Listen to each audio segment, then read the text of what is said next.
So we are on with George Tsakraklides. Am I pronouncing it right? Can you pronounce it for me? Yeah, that's good. Tsakraklides. Tsakraklides. Okay. And so I actually ran across your articles on Twitter.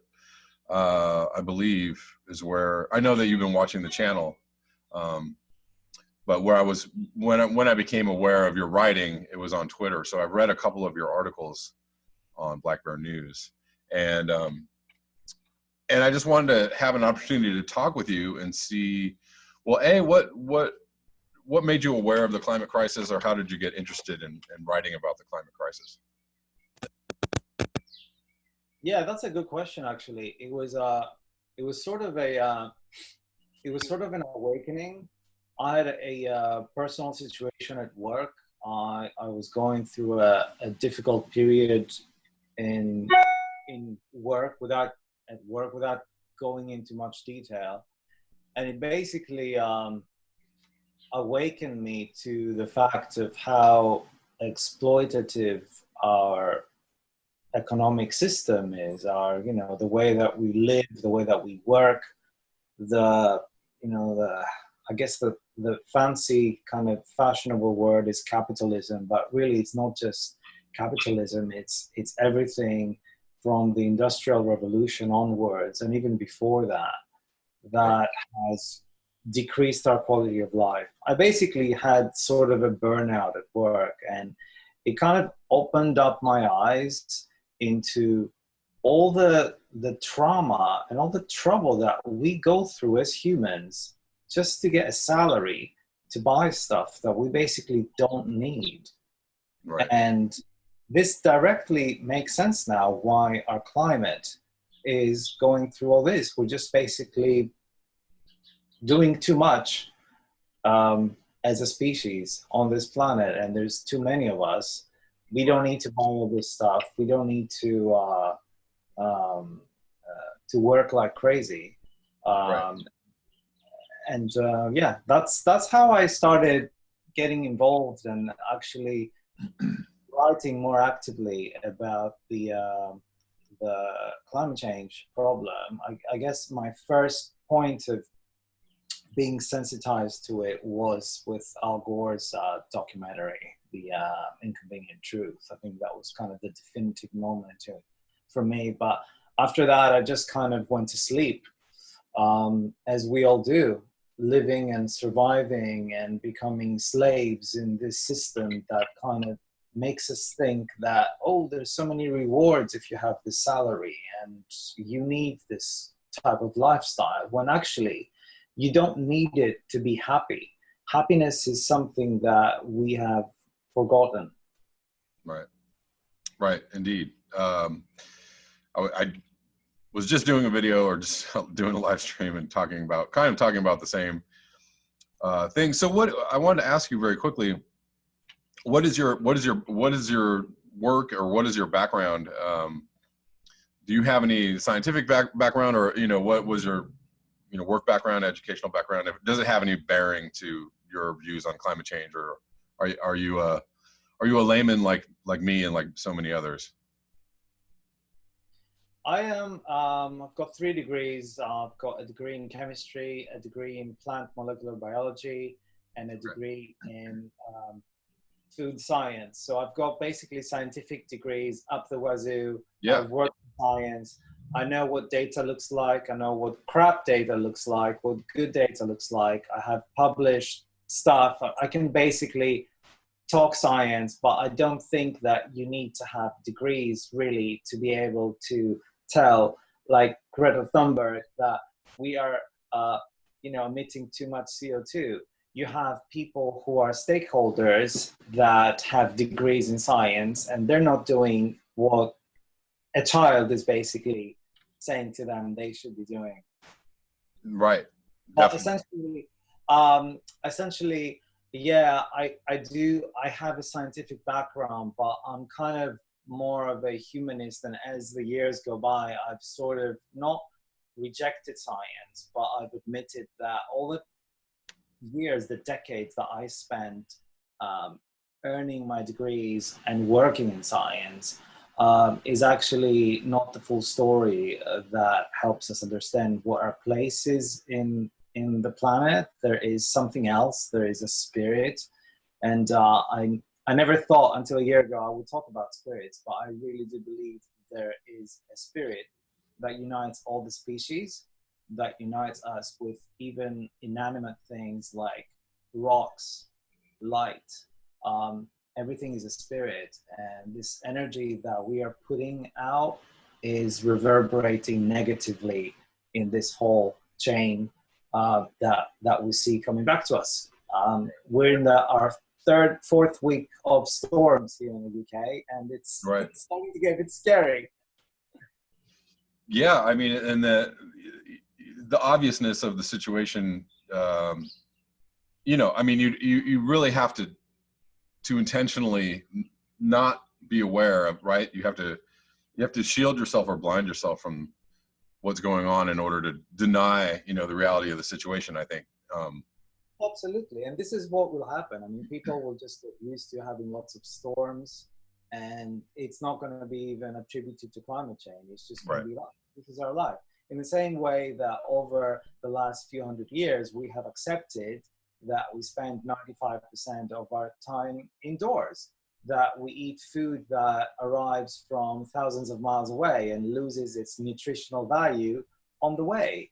And, you know, and we think that we live in a modern age where actually our health is better, when actually our health is deteriorating. And as a species, we are deteriorating. But our media and our politics and our social leaders are trying to make us think that actually we're living the dream. Right. And yeah, I mean, it just seems to be two competing realities, right? You know, the programming, the industrial civilization programming, you know, and in the realization that, you know, there's another way to live outside of this this programming that we've all, you know, been inundated with since birth, right? You know, yeah. And it wasn't a very long time ago. I mean, I speak to my parents, for example, which is only one generation before me. And my mother would tell me stories about how simply they lived in their house. You know, they had to, they didn't eat much meat. Every family had a pig and they slaughtered it once a year. And then they kept it not even in a fridge. They kept it in clay pots. And they made their own pasta, which they would hang in the house to leave it to dry. And this was kind of obviously had mental health benefits as well, making your own stuff. right. And this is only 50 years ago. Right. Yeah, I mean, my dad has the same stories too of, you know, they just didn't have all the stuff, right? You know, so it's very simply, you know, they had somebody come by that would deliver milk or fruit or, you know, you know, they would just walk down to the corner store and buy whatever groceries they needed. But there just wasn't the preponderance of things, you know, in people's lives. Right? It was just a very, you know, much more simple way of life. Even in the States, you know, even in California, he grew up in California. So there's been an explosion of things, you know, and things to buy and things to do that are totally dependent on, you know, being connected or locked into this civilization. I wanted to ask you, so you just published an article, is that today? Yeah, it came out a few hours ago. Why is humanity so stupid? I just saw this and I'm sorry to laugh, but it's sad and it's funny. So I wanted to talk to you a little bit about this. Sure. And you know, you kind of lay out something, but before I got deep into the actual reading of it, I wanted you to just kind of like give an overview of what you're trying to get at in this article. It's something that I've been working on for a while, which, you know, is the question that I think a lot of us on BlackBerry News and similar outlets that follow the climate crisis are wondering, you know, why aren't we able to mobilize as a humanity? You know, what is wrong with us? And I think this is kind of, I mentioned in the article how Greta Thunberg is essentially a child who is trying to tell adults, can't you see the numbers? I mean, obviously you can do math better than me. You've got science degrees. Like, can't you see the cliff that is ahead? Right. So I started with that question, and I, again, putting my biology and my science hat on, I wonder about our brain, how our brain has actually evolved. I've got my own theories and thinking about essentially how, as a species and as a brain, we are unfit. We have grown up in a planet that was abundant when our numbers as a species were low, and we are basically, you can say, spoiled. So our brain, actually, the way it thinks is, I need to survive right now. I don't care about the future. It's always very kind of short term.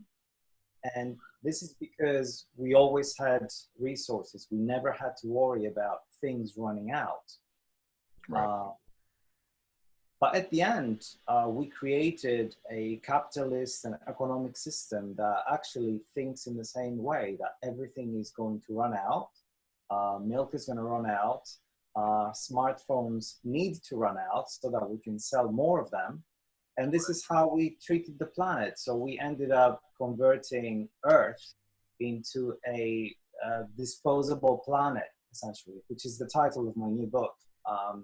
And I know it's quite a kind of heartbreaking term to use, disposable planet, but essentially this is what we have done to the planet. This is how we're treating it. And if we continue to treat it this way, using our old brain, then it will become disposable. Right.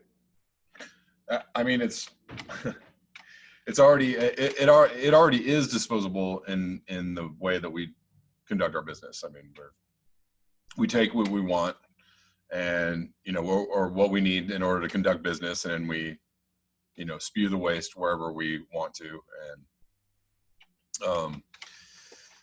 and that's the reality of it. And how I don't know how we change our brains in order to stop living in this way, or this is what I fear. And I've had only kind of, I mostly work alone because I feel that allows me to kind of come up with novel ideas as I write. But I know there's cognitive science and psychology that work in this field, and I have had some kind of thumbs up from them that essentially, yeah, this is the issue.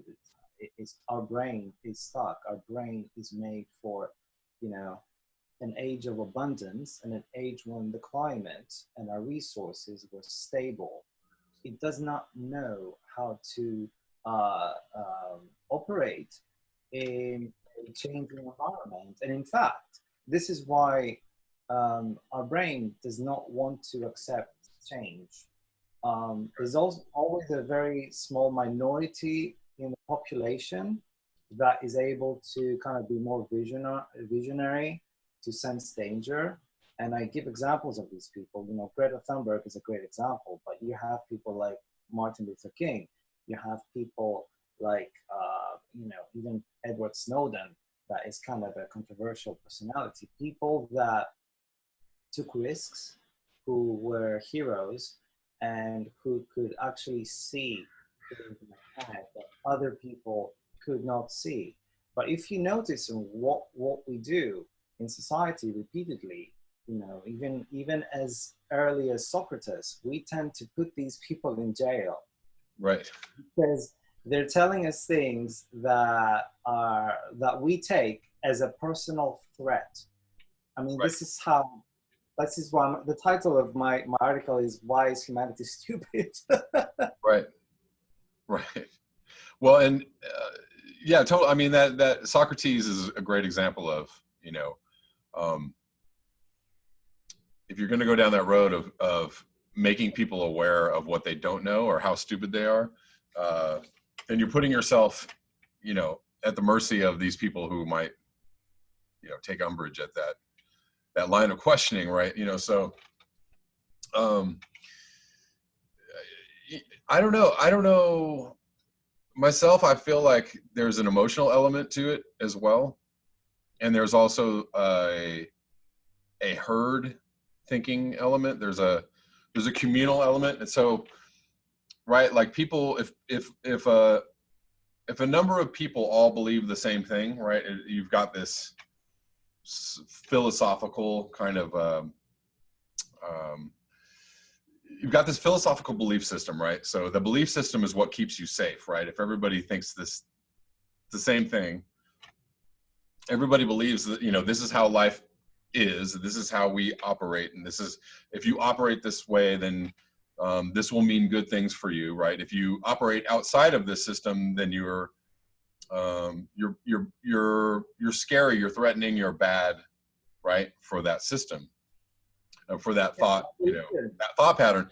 And so it doesn't matter whether you're like a criminal, you know, it doesn't matter if you're somebody who's just gonna, you know, assaulting people, or, you know, robbing stores at gunpoint, or if you're telling the truth, you know, or telling, you know, trying to alert people to the fact that the way that they live and that the way that they think is actually bad, right? You're kind of seen as the same person, right? You're outside of this acceptable acceptable behavior paradigm, right? You know, so but it goes back to that. Huh? It goes back to the immediate, to the. Sorry, I need to quickly put my laptop on power. But basically, it goes back to that short-term thinking, because I keep finding myself in these surreal situations of, you know, running into families with really young children in the tube, and kind of realizing how the whole reality revolves around the day-to-day survival and kind of let's have fun now. And you know, I've written poems about this, and I've been attacked about it, how apparently I'm kind of accusing the ordinary people because they're having fun, because they're trying to take care of their families. And it's like, whoa, no, I'm trying to help people wake up, because those kids, 50 years from now, we really don't know where they're going to be. And this is what Greta is trying to say. Right. So yeah, it's really, really hard. And going back to what I think I'm going to be writing about next, which is what is the kind of the recipe that makes a hero. I'm really interested in that. Again, by looking at, you know, how you and I against other people kind of feel like we're in parallel universes, essentially living in the same world, but actually being in almost different worlds, because we see different things. And unfortunately, I think that what makes a hero partially is having had a personal struggle. This is what has awakened me to become more actively involved in what is not just climate change. It's basically humanity's existential crisis and the whole planet. It's basically about our whole Earth. But I think that some of the names that I mentioned of people that I consider heroes, all of them have had some type of personal struggle, and the issue that they were fighting for was affecting them personally. You know, yes, you could have had a white Martin Luther King. What were the chances of that? Right. So I say unfortunately, because what that means is that unless there are significant impacts on society, unless we see significant demographics of people, big groups of people being affected, either directly by climate change or by the politics of climate change, the fascism that is a big risk now, or the refugee crisis that we're seeing, or the breadbasket failures that could affect the food in supermarkets. Unless we actually see these impacts, then I'm afraid of how many heroes we can have, because we need them. And again, I mean, these effects are happening in many countries that we don't even hear about in the news. It's just us in the Western world, me sitting in London and you sitting in California, that are a bit shielded from that. Right. Yeah, and it's very difficult with the apparatus of, you know, you have like intelligence agencies and the corporate elites and the fossil fuel companies and the people that are in power in in government, right? They all kind of are forming this web of suppression, we need things to keep going how they're going. So Greta Thunberg has come, out as a hero, and same with Extinction Rebellion, despite, this kind of like overwhelming lockdown, and because of the fact that we have the internet, the fact that, people can kind of go outside the mainstream areas of communication or media. But I also think, like on some levels, heroes are, or movements even, are kind of blind luck, too, just being in the right place at the right time, like, because there were before Martin Luther King, there were plenty of civil rights movements. There were plenty of figures that, Marcus Garvey, there was, there were all kinds of people, going back to Frederick Douglass, like, there were plenty of people who courageously fought against, white supremacy and racism. But, it wasn't until that exact moment of the civil rights movement where there was like the population at large was willing to accept this as a problem, that they could actually take in and go, oh yeah, maybe this is a good time to change this, right? So before that, it was like, go away, be quiet, we don't want to hear from you, shut up, we'll, violently suppress you. And I think that's the same with the climate movement. There's been Earth First, and there's been all these other movements that have been, subjugated to ridicule, and just, people are just like, go away, we don't want to hear about it, whatever, that's not a problem, we've got things to do. And then now all of a sudden you have this kind of mass awakening to the idea that, oh my God, there is something to this climate change thing, right? And I think that what we're seeing is, and yeah, I'm really glad you mentioned that. It is about the right time, and we were more mature, because actually, even I believe 20, 30 years ago, there was another Greta. Like right, exactly. There's talks of her speaking in the UN, right, in the 80s.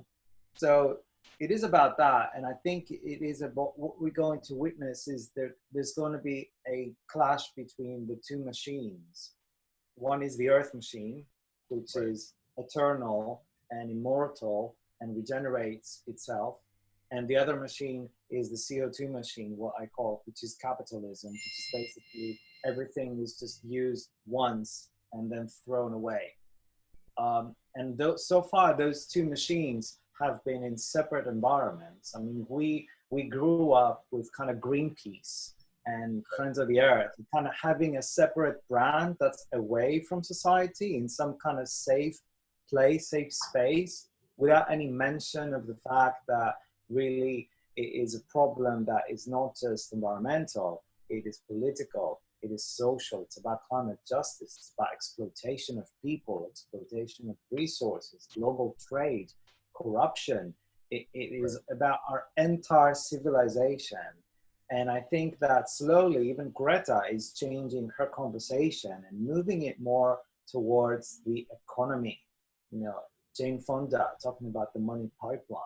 So I think in 2020, we will see a lot more of that accelerating, but it will come to a clash, because the more threatened the CO2 machine feels, the more it will try to stamp it out. And we see movements here in the UK, for example, declaring Extinction Rebellion a terrorist organization. Right.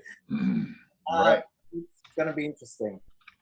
Well, so being in London, what have you seen about Extinction Rebellion? What's the general attitude? Are they waking people up, or are they pissing people off? Are they doing both? What's your general attitude towards Extinction Rebellion or about them? to me, it doesn't have to do with Extinction Rebellion. I think that they just happened to be the organization that came up at Right. the right time. So there's been massive momentum, and obviously the a big part of society was ready for that, and that's why it was the first two rebellions were really, really successful. Since then, mistakes have happened. At the same time, the government has clamped down more on them. The strategy of, you know, being arrested is something that they thought was a really good idea in the UK, where there's you know, civic rights. But now they're finding out actually that we are living in the country of Boris Johnson and a more kind of right-wing agenda. So actually people are not that safe, and that kind of strategy of getting arrested maybe not such a great idea, especially with the legal bills. Right. For me, it's not about is Extinction Rebellion good or not. For me, even the failure of some parts of the last rebellion was supposed to happen. We will have, I think, a number of movements forming in the next few years that come and go, and everyone builds on the one before it. But what will happen is we'll see probably consolidations of people, hopefully from different social groups, because Extinction Rebellion was very much a white kind of 30s to 50s sort of demographic, and this was not their fault. This is just the people that ended up being attracted to it, and the people that ended up feeling that they can take a risk to go into the demonstrations. Right. I didn't. I'll be completely honest with you. I'm not a British citizen. I'm afraid of the UK police, and I look brown. So I made a decision to not go. Right. So, which is completely logical, right? You know, I mean, there's not, you know, I'm the same way. Like, I in no way want to or can get arrested, you know. So like, as much as I can be a part of the protest or support the protests is great, but I'm just not gonna go get arrested right now. I can't do that. So that would put my entire family like in deep trouble, you know. So I think there are other ways that we can resist, and I think that back to our conversation about the time being ready for someone like a hero to come along. The way I see public opinion is we are pushing the envelope and shifting it in increments, small increments at a time, until there is hopefully a critical mass of some sort, which will be coming too late anyway. We should have had that 30 years ago. Right. I think the events will push us there eventually. Right. Well, that actually brings up another kind of sticky point about Extinction Rebellion. So there's two things. I see a lot of people kind of on a very petty level not liking Extinction Rebellion because they're, you know, maybe people who've been fighting the climate change or the environmental fight for years, for decades, right? And they never got any traction, they never got any notoriety, they never got any mainstream press. And now Extinction Rebellion comes along and they're like all over the news. And so there's, I hate to say this, but that's kind of what it is. People that have been in the movement for a long time, they're like, oh, these are popular now. So, like, we've been doing this forever and we never got any love or never got any media. And like, I kind of feel like that's super petty and you should just like do away with that. You know, like George Monbiot had a really good speech where he was talking to a bunch of Extinction Rebellion people in a church. And he was like, I've been talking about climate change for years and years, 15 years, 20 years. I've been writing about climate change and I've been waiting for this movement to come, right? I've been trying to get this going.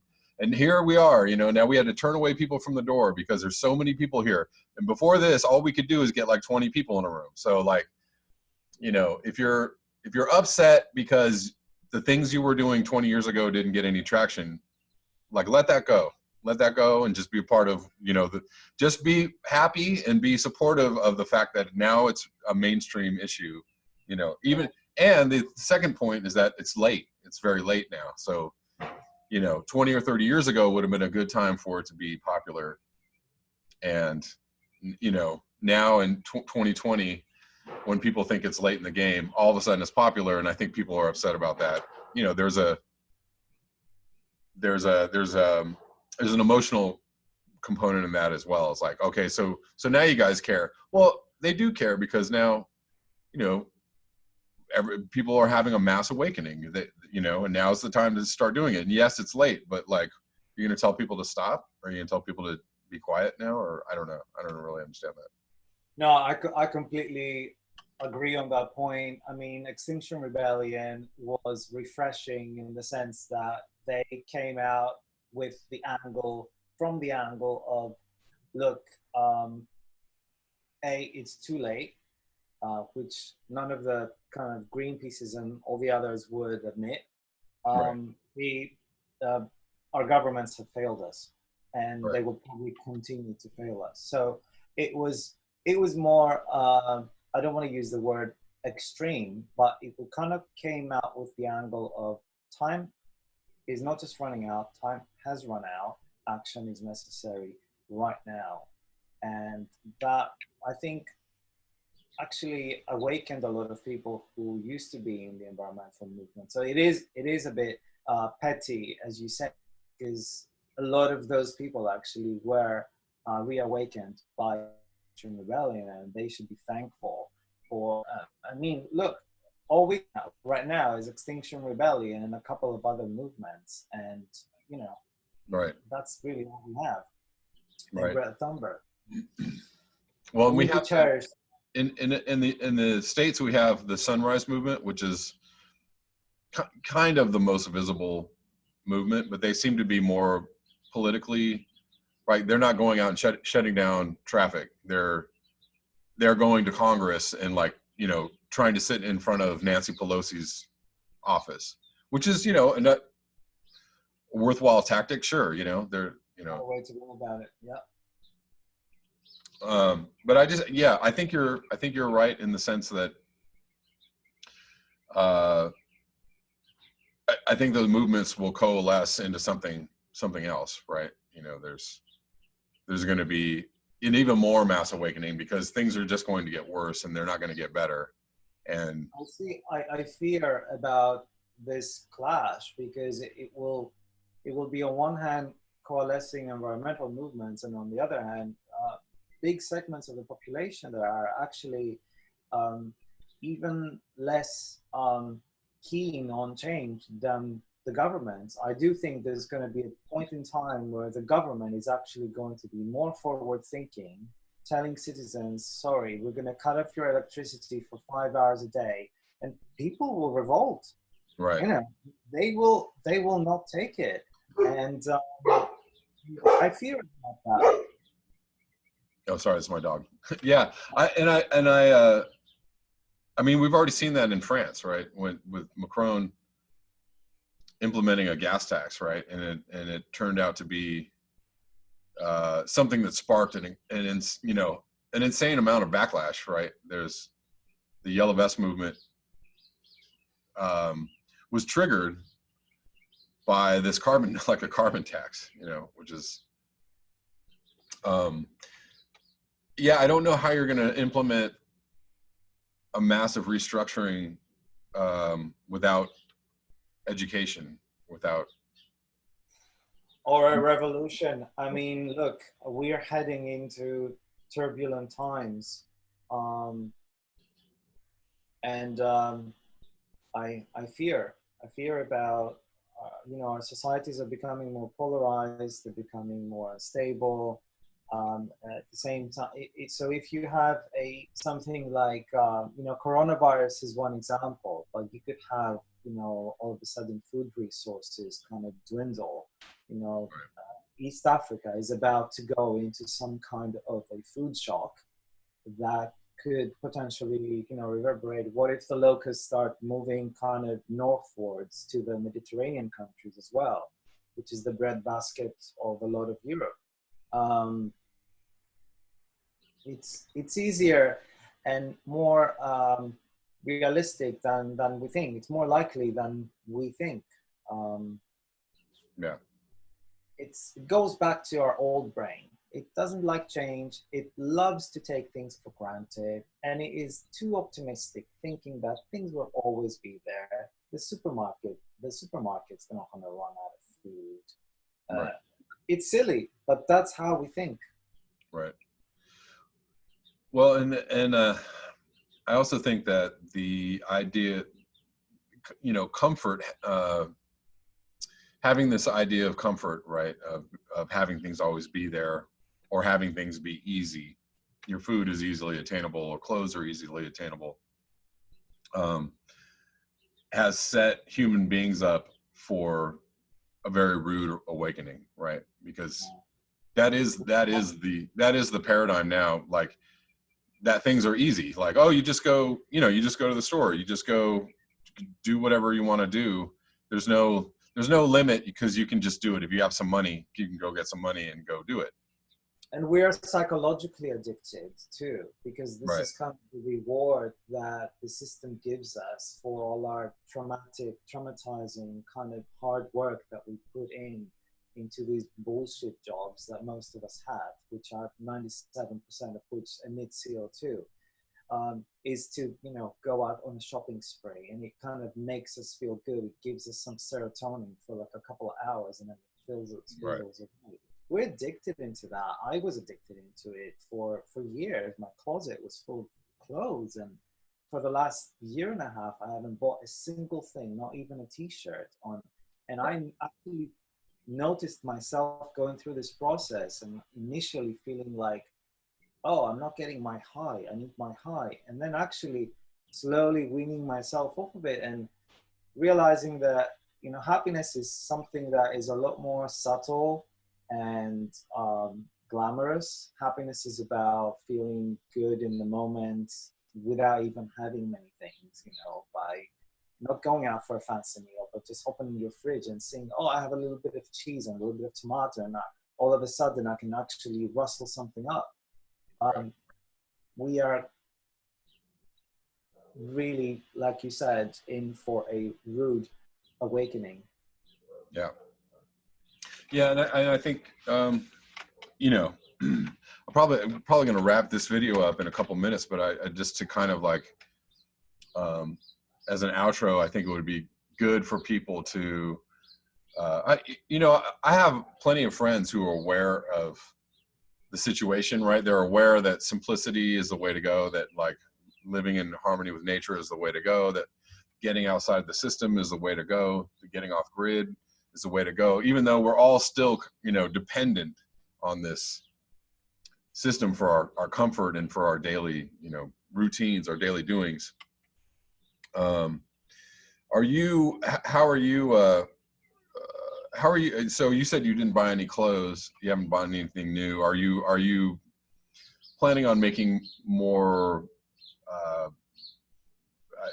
changes in your life, I guess, that might set you on a path to living outside of the system? Or are you, what are you doing in preparation for this rude awakening that humans will eventually experience en masse? Or are you just kind of writing it out and trying to do no harm?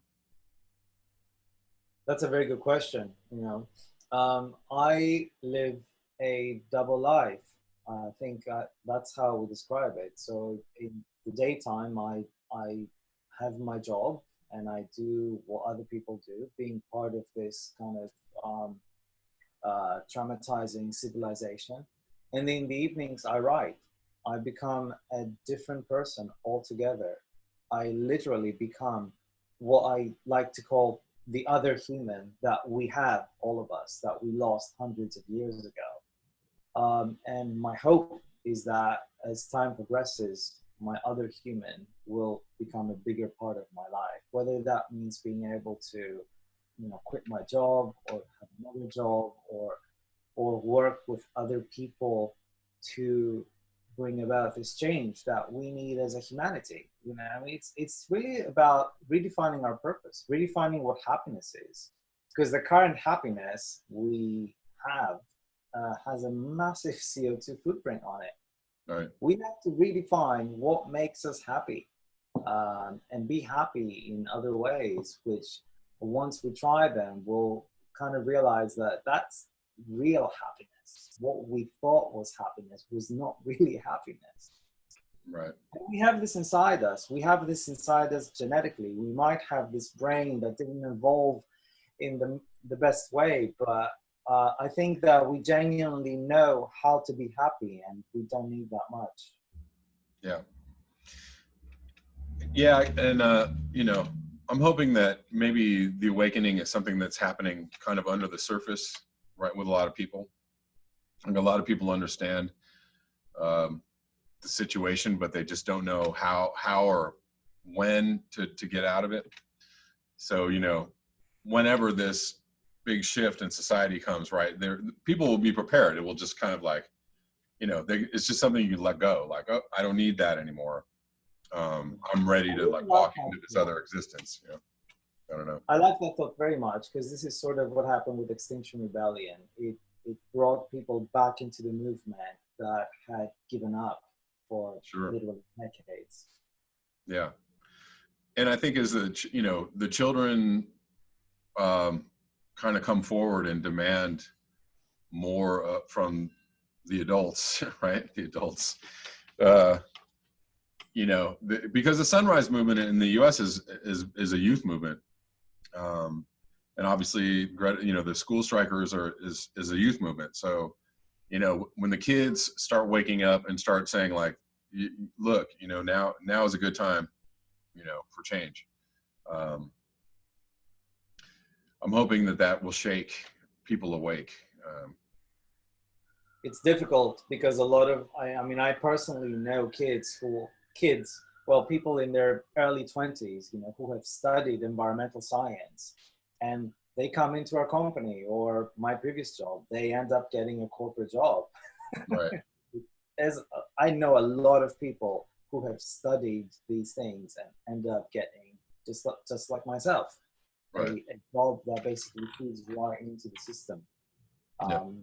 We are hooked, but at least we're becoming aware of that. Right.